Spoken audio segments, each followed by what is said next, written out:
Bom, gente, então continuando a parte dessas propriedades, desses fatores, eles têm a esperança dos fatores é nula, a variância é a identidade, a esperança do erro também é nula, tá? E a variância do erro é o que a gente chama dessa matriz aí psi, que é uma matriz diagonal em que eu tenho os psis de 1 a p nas diagonais principais e além da diagonal, tudo nulo, tudo zero. Significa o quê? Que essas especificidades são independentes entre as variáveis, não existe relação entre essas variáveis, né? E que cada variável tem a sua especificidade. Então, tem a sua parte específica, né? De psi1 até psi-p, tá? Esses vetores de epsilon e de f, né? São independentes também, ou seja, a covariância entre esses dois vetores é nula, ok? Ou seja, a esperança entre f', né, vai ser também nula, ok? F e epsilon são fontes de variação distintas. Então, quando essas condições 1 e 5 são atendidas, o modelo é chamado de fatorial ortogonal, ou seja, f e e são não correlacionados, né? Não existe relação entre os fatores e a parte específica, ok? E a primeira parte, a esperança dos fatores é igual a zero, ok? Assumindo o modelo ortogonal, P é uma matriz que pode ser escrita como sendo L vezes L' mais psi, ou seja, o produto dessas cargas, né, mais a parte específica, ok? Ou seja, se você aplicar a esperança na matriz original, é só substituir que você vai obter esse resultado, ok? P, então, o que é P? Vai ser a variância de Z, tá? Ou seja, P é a matriz de variância e covariância dos dados padronizados, ou a matriz de correlação, tá? Essa é a notação do livro da Sueli. Então, por que o senhor não usou R, que é a matriz de correlação dos dados originais?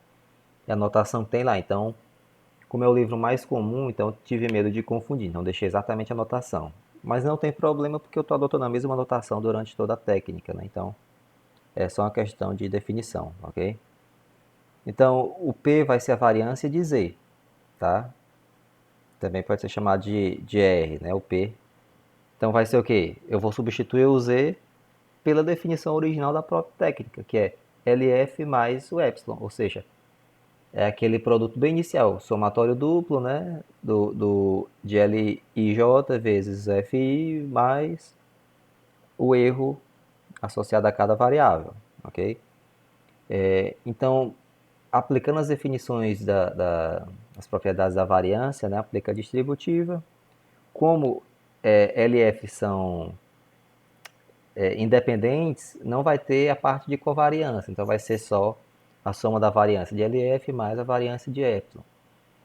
Então, substituindo, ó, o L ele vai sair, né? Que o L ele vai ser só um vetor uma matriz de cargas, né? E o F, que são os fatores, como assumindo esses fatores ortogonais, ele vai ser igual à identidade, ok? Então fica L transposto mais a variância do epsilon, que é psi, ok? Então é muita letrinha, mas se vocês acompanharem desde o início, vocês vão ver que tudo vai fazer sentido, ok? De acordo com a definição proposta pelo Spearman, tá ok? Então, qual que vai ser a ideia? Se a gente vai ter uma decomposição, tá, da matriz P, como sendo uma parte que depende das cargas e outra que depende do psi, que são as especificidades, a ideia aqui da técnica vai consistir em estimar o L e o psi, tá? Que através dessas duas fontes de variação eu vou representar a matriz P. Então tá aqui, ó. De forma bem geral, eu posso representar essa matriz P como sendo, já que eu não vou mais depender aqui dos fatores, eu vou depender aqui exatamente das cargas. Então vai ser, ó, na diagonal principal, somatório para j de 1 a m, né? De Lij ao quadrado até Lpj ao quadrado, associado à carga e ao indivíduo. E nas outras eu vou ter o produto cruzado, né? De L1J vezes L2J. Esses L são as cargas que a gente vai ter que estimar. E psi vai ser aquela matriz diagonal, que na diagonal eu vou ter os psis associados a cada variável, ok? Então, as implicações. A variância dessa ZI, ela vai ser representada de forma bem grosseira, ou seja, de uma ZI. Então, eu vou ter P variáveis. Exemplo, por exemplo, a variância de uma variável padronizada, uma variável original padronizada. Eu vou decompor pelo quadrado das cargas, né, associada àquela variável, soma desses quadrados mais o psi. Tá? Então vejam, então só a questão de organização, né, da definição. Essa parte das cargas é chamada de HI ao quadrado, ok? E o psi deixa isolado. Então o que vai acontecer? Eu vou ter aqui uma parte associada às cargas e outra associada às especificidades. Isso para cada variável, para ir de 1 até p. Tá? Então essa variância vai ser decomposta em duas partes. A comunalidade, como eu já falei, que é a variabilidade associada aos fatores comuns, e a especificidade é a variabilidade específica, ok? Então aqui a covariância de ZI com ZK vai ser praticamente não, só esses produtos cruzados, né? Como tem aqui. E de forma geral, né, de forma matricial, a covariância, tá, entre Z e F vai ser dada por essa LPM, tá, que é a matriz com todas as cargas associadas aos indivíduos e as variáveis, tá certo? Se você quiser especificamente saber a correlação, né, entre uma variável padronizada, uma variável original padronizada e um fator comum, vai ser simplesmente essa carga, tá, que vai relacionar os dois, tá certo? Essa covariância entre Z e F, a gente vai só decompor, né, vai substituir o ZF pela própria definição, aí depois aplica a propriedade de covariância, né, a distributiva, vai ficar decomposta em duas partes, ok? Vai ser a covariância de LF com F, né, e a covariância de Epsilon com F, ok? Essa segunda parte aqui vai ser nula, e aqui basicamente eu vou ter simplesmente a segunda parte, ok? Então, o que é que vai acontecer? Essa parte aqui vai ser simplesmente a covariância de L, já que a segunda parte é igual à variância de F, né? L sai e fica L vezes a covariância de F com F, que é a própria variância, que é a identidade, assumindo fatores ortogonais.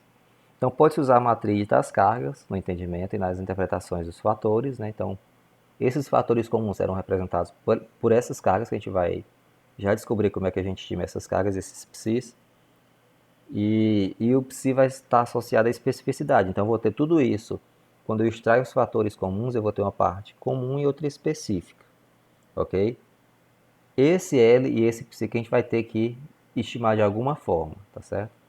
A explicação do fator J, FJ na variância total, vai ser a mesma ideia de componentes principais. Vejam só. Se eu estou colocando, utilizando a matriz de correlação dos dados originais, então no total eu vou ter a soma das variâncias, né, como sendo P. Por quê?